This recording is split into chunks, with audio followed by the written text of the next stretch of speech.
सादर जय जिनेंद्र कौशल्या के राम में आप सभी का स्वागत है। अगले भाग में हम प्रस्तुत हैं। इस भाग में आगे की चर्चा लेकर कि किस तरह से सुग्रीव अपनी बात रख रहे हैं श्री राम और लक्ष्मण के सामने, और अब उनकी इस समस्या का हल क्या निकलने वाला है। तो जिस तरह से सुग्रीव का निंदनीय अपकीर्ति ना हो, इस तरह दोनों का सब विभाग का अति यत्न पूर्वक काम करना चाहिए। हम लोग संशय में पड़े हैं, इसलिए 7 अक्षौणी सेना एक सुग्रीव के आश्रय में गई और उतनी ही दूसरे सुग्रीव के अधीन रखी गई।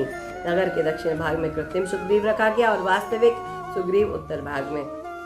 सत्य सुग्रीव अपना शोक दूर करने के लिए अनेक बार खरदूषण के पास आया, फिर हनुमान के पास जाकर बार बार कहा कि कोई पापी विद्याधर माया के रूप में मेरा रूप रखकर अत्यंत बाधा पहुंचा रहा है, तो शीघ्र उसे मारो। हनुमान क्रोधित होकर वहां आया। दोनों सुग्रीवों के बीच समानता से विस्मित हो गए और संशय में पड़ गए। विचार करने लगी, ये दोनों सुग्रीव जब तक इसकी विशेषता नहीं जान पड़ती है तब तक इन दोनों में से किसी एक को कैसे मारूं। उदासीन भाव से हनुमान अपने नगर वापस चले गए।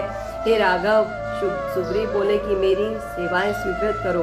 आपको आश्रित वत्सल सुनकर मैं आपके शरण में आया हूँ। यथार्थ में आप जैसे महापुरुष इस शरीर का दुख को नाश करने वाले हैं। राम ने विचार किया कि यह दुख के कारण मेरा दूसरा मित्र हुआ है। यदि यह मेरा प्रत्युपकार करने में समर्थ नहीं होगा तो मैं निर्गंत साधु हो जाऊंगा। राम ने विरादित आदि के साथ में क्षणभर मंत्रणा कर सुग्रीव को बुलाकर कहा कि तुम्हारे सदस्य जो दूसरा सुग्रीव है उसे मारकर मैं तुम्हारा पद तुम्हें दे दूंगा, पर तुम पहले की भांति अपना राज्य प्राप्त कर सुतारा के साथ समागम को प्राप्त होगे। मैंने जो निश्चित किया है उसे प्राप्त करने के बाद यदि तुम सीता का पता चल सके, इस कार्य में मेरी सहायता कर सको तो उत्तम बात है। यह सुनकर सुग्रीव ने कहा कि यदि मैं 7 दिन के भीतर आपकी प्रिया का पता ना लगा पाऊं तो अग्नि में प्रवेश कर जाऊंगा। देखिए कितना बड़ा वचन उन्होंने दे दिया अपने मित्र को। अब कृत्रिम सुग्रीव और सही सुग्रीव जो है दोनों के बीच में युद्ध हो रहा है। नगर के समीप पहुंचकर सुग्रीव ने मायावी सुग्रीव को युद्ध के लिए बुलाया। कृत्रिम सुग्रीव तैयार होकर युद्ध के लिए निकला। उन दोनों में महायुद्ध प्रारंभ हुआ। कृत्रिम सुग्रीव गदा के द्वारा सुग्रीव को चोट पहुंचाकर तथा यह मर गया ऐसा समझकर संतुष्ट हुआ और नगर में प्रवेश किया। वह राम से बोला कि हे राघव, अब मेरे दुख का अंत नहीं होगा और आपको प्राप्त कर ली, इससे बढ़कर और कष्ट और क्या होगा। राम ने कहा, यदि मैं युद्ध करते समय तुम दोनों की विशेषता नहीं जान सका इसलिए मैंने किसी को नहीं मारा। सुग्रीव ने कृत्रिम सुग्रीव को फिर से ललकारा। वह क्रोधित होकर पुनः आया।